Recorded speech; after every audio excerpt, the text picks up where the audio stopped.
Welcome to another podcast episode of DIY Guitar Making. I also produce video episodes of DIY Guitar Making live in the workshop. To find both the podcasts and the videos all in one place, go to DIYguitarmaking.com. You can even subscribe to the email list there to receive new episodes, both the videos and the podcasts, directly in your inbox as they come out. Again, that's DIYguitarmaking.com. And with that, let's get to the show.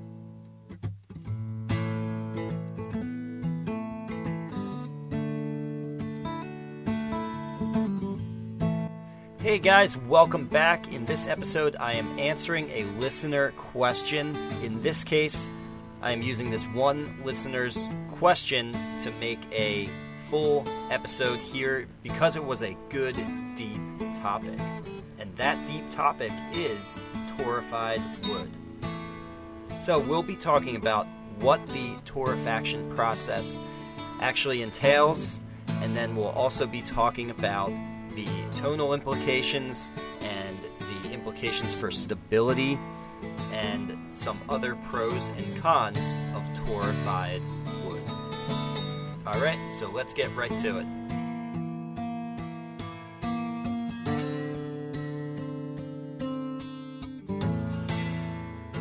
This question comes from James Cripp, and it gets right to the point. What are the advantages of using torrefied wood for guitar making? This is actually very top of mind at the moment for me, as it is with a lot of builders and players right now. Torrefied wood is a very popular topic, again, amongst builders and players alike. But I think there's a lot of misconceptions there. Let me talk about first what the process of torrefaction actually is. So this process mimics the effects of the natural aging process, but we're doing this chemically rather than naturally, rather than through waiting for the guitar to get old, which can take many, many decades. Most people don't want to wait that long. Some people can't wait that long. And it is a process. It's not simply baking the wood. What you're doing is you're first baking the wood at a low temperature, which removes all the moisture. For about 20 hours, you bake this wood and all the moisture gets removed. Then the second stage, you bring the temperature up real hot, and this actually cooks off the oils and organic compounds within the wood, thus making the wood lighter and stiffer now that it no longer has those extra volatile compounds in there. An important part of this process, too, is that this wood is baked in an oxygen-free environment, which allows you to raise that temperature up super, super high, and the fact that there isn't oxygen in there to kick off combustion, you're able to raise that temperature up super high so without scorching or, creating an explosion in your oven or your kiln. And then lastly, the temperature is lowered again and some moisture is added back into the wood just to make it pliable again.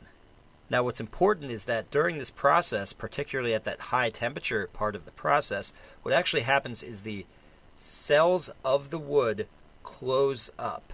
And this makes the wood non-hygroscopic, which means it's no longer taking in moisture and releasing moisture. It is now closed off, which is important to understand because there's actually a way to do this process wrong. If you just bake it at a very high temperature too early, you actually close off those cells on the outside, and you can actually lock the moisture in on the inside.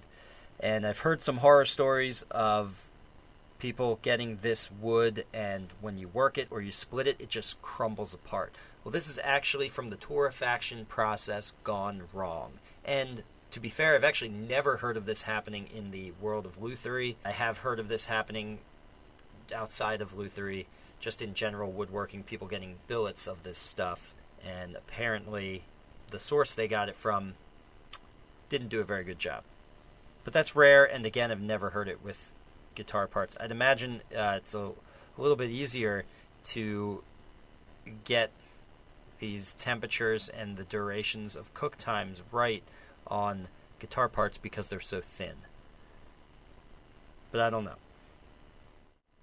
Okay, so you had asked what are some of the pros of this wood, and the number one thing that comes to mind, the number one reason why people talk about this is for its tone, because the wood is stiffer and lighter in weight than it would otherwise be. And the same thing with naturally aged wood.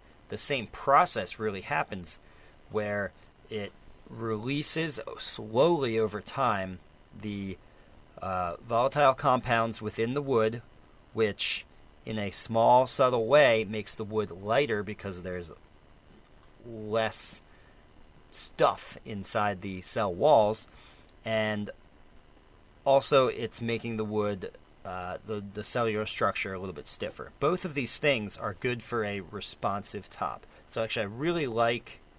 I'm often skeptical of these, sort of magic potion things for guitars where you just swap this piece out for this and it's going to change everything. I'm often very skeptical of that stuff, but actually when I dive into the process of torrefaction and what it actually means, it all sounds very good to me. And this is all in theory. I actually haven't tried torrefied wood yet, although I plan on getting my hands on some very soon, and on some new guitars that I'll be working on, I will be using torrefied wood. That doesn't mean that within, say, a year, I will have a strong opinion one way or another on torrefied wood. I might have a subtle opinion on it, but the truth is, to really get a handle on whether one thing you're changing is creating a drastic difference or not, you need to deal in a large volume of instruments. But anyway, what's more important is just my understanding of the theory of it all, and that seems very solid to me. The wood is stiffer and the wood is lighter, and both of those things are very important for tone. Some of the other pros of torrefied wood is its color. So just like the natural aging process gives guitar tops sort of this golden amber color, the same exact thing happens with the torrefaction process. You get a similarly gorgeous golden looking top if that's what you're going for. And that color runs all the way through the structure of the wood, so it's not something that you would sand through accidentally like you would with a stain. Lastly, and this actually might be equally important to the tone advantage that you get, and that's the stability. So as I mentioned earlier, the cells are closed and now the wood is non-hygroscopic. This means it does not exchange its moisture back and forth with its environment. It has closed itself off, and so there's a lot of stability in that. Wood, of course, is notoriously, it warps, it flexes, it expands and contracts. It's a problem. And anything you can do to make wood more stable is always going to be a good thing. In fact, that's why people use torrefied wood outside of the guitar building world, just for that stability factor. And getting back to guitars, torrefied wood is also used for guitar necks, which makes a lot of sense because it seals off, closes off the cells so that it does not pull in any new moisture and warp or bow that neck forward, which obviously is a common problem for guitars, and torrefied wood can help with that. So anyway, those are the pros. The only cons I can think of, because you can't talk about pros without cons, are one that I've mentioned already a couple times, that the wood, if done wrong, can fall apart. But again, that's rare, and just make sure you get it from a good source. The other thing is, I've heard some people make the case that you are starting the guitar at its prime tonally, and so instead of building a new guitar and allowing yourself to witness this guitar realizing its potential over the decades. Rather than that, you are starting at its prime and it's all downhill from there. I don't know if I buy this. I don't think I've ever played a guitar. You know, we're all trying to get our hands on these super old guitars to play them because they sound great, but I've never played a guitar that was over the hill. I don't know if they exist, where it actually sounded bad because it was too old. Not saying that those guitars can't exist and aren't out there. I've just never heard of them, and I just don't know if that's a thing. But I did want to mention that because I know I've heard that argument before, that you're starting it at its prime. I think another reason why I don't really buy that argument is because it's one thing to have a very old guitar and say, okay, the wood is very old, it's only going to get older and it's going to degrade from here. But with torrefied wood, you actually haven't aged the wood. The wood is not old.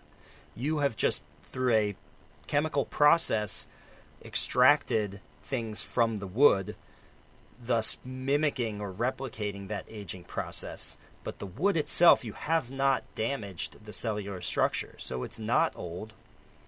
So yeah, either way, it's just something to think about. I just wanted to mention that some people feel that you're starting the guitar at its prime and it's all downhill from there. Anyway, that's my thoughts on torrefied wood. That was a great question, James. Again, it was very topical for me.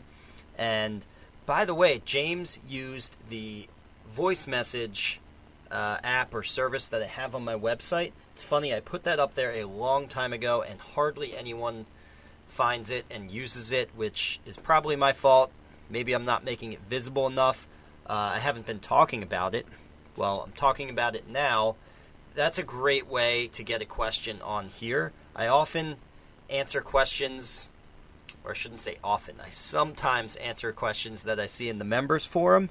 But hey, if you'll send me a voice message on my website, then I think that makes it a little bit more likely still that I'll use that voice message, because it's just kind of cool to be able to pull somebody else's voice from that voice message file onto the podcast. So it's not just me talking the whole time. You at least get to hear your own voice or another listener's voice. Anyway, if you go on the website, you can find this voice message button on the right-hand side of the screen, DIYguitarmaking.com. It'll say something like, click here to leave a voice message for the podcast. Something like that. I don't remember what I wrote. Anyway, I just wanted to let you guys know about that. This has been fun. I will talk to you guys in the next one. Bye for now.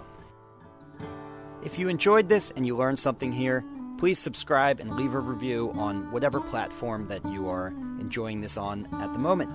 And if you want to really learn more, take one of my structured online courses at ericschaeferguitars.com. Or you can register for a hands-on guitar building workshop here with me in Burnville, Pennsylvania. Bye for now.